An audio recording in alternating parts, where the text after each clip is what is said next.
Let's talk about this idea of sound being a pressure wave. Now, what do we mean by that? Remember, one of the first things we talked about with sound is that it has to have a medium to travel. What that means is, what is our medium? Particles in the atmosphere, kind of like what's around me here. All right, so around me here, I've got particles. They are at atmospheric pressure. What happens when there's no sound stimulus? No disturbance? They are just in what we call Brownian motion. It's random motion where they're moving a little bit, but they're all keeping a relative distance one from the other.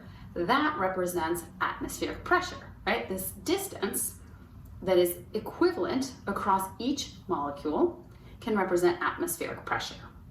Now let's focus on just a little row of these molecules. Imagine now that I am going to generate a sound. I'm going to put energy into the system, right? So sound requires energy, vibratory force, to be put on a system.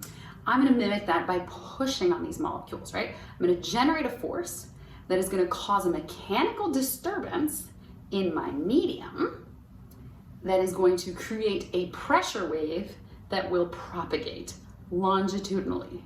Whew, all those concepts, right? So first I have energy. I put energy on this system, and what happens? I create a mechanical disturbance that's going to lead this molecule to move. It's going to start oscillating. And when it starts oscillating, it's going to cause pressure disturbances in this medium. How does that happen? Well, I cause this disturbance, I trigger an oscillation, this movement, this particle moves, and look, when it moves closer to its neighbor, what do you think that does to pressure? It increases pressure, right? Remember how I said that atmospheric pressure was represented here by equal spacing between each of these molecules?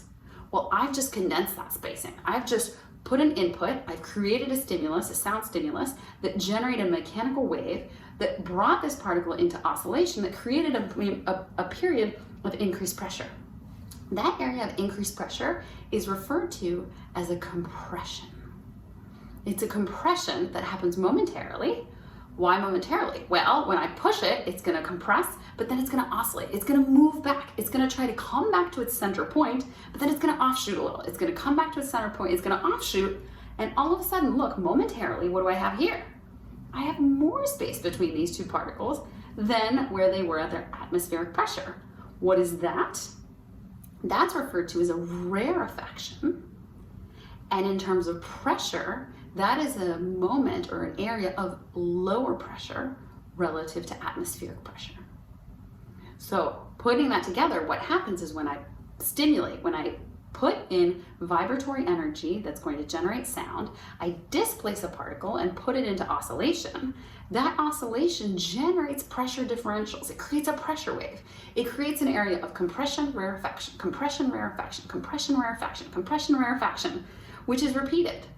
Because we have friction, it loses energy over time, it diminishes over time, but it's going to repeat itself until that energy is lost.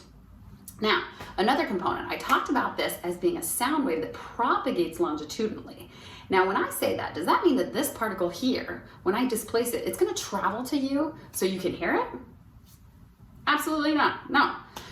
What I mean there is that the sound propagates, meaning it's passed from one molecule to the other, to the other, to the other. How does that happen? Well, look, I disrupt one particle, it bumps into its neighboring particle, it creates this compression, and then that particle is going to bump into its neighboring particle. And in that way, we propagate this oscillation. We propagate this longitudinal wave from particle to particle so that sound travels in this direction, but this particle, this molecule, doesn't displace all the way to the location where I will be hearing it. It oscillates around its center, creating those rarefactions and compressions, and it's going to propagate that sound. When you look at sound, when you analyze sound, what it looks like is what we call a sine wave. That's a wave that looks like this, right? It goes up and down and up and down and up and down. Now, what is our axis here? Our vertical axis, our y-axis, is pressure. Our horizontal axis is time. If we're along this y-axis, this 0 point is atmospheric pressure. Remember those equidistant molecules? They are at atmospheric pressure until they're displaced. After being displaced, they create periods of compression, high pressure, They pass through atmospheric, overshoot, and then create rarefaction. Compression, rarefaction, compression, rarefaction, compression, rarefaction. When you put that together over time, you generate a sine wave. And a sine wave here, that sine wave is a reflection of a pure tone. We're going to talk about how that is also called a periodic wave. Periodic meaning that it's regular and repeated. And many of the principles that underlie periodic waves of sound are similar to principles that underlie simple harmonic motion, like a pendulum, which we'll talk about later.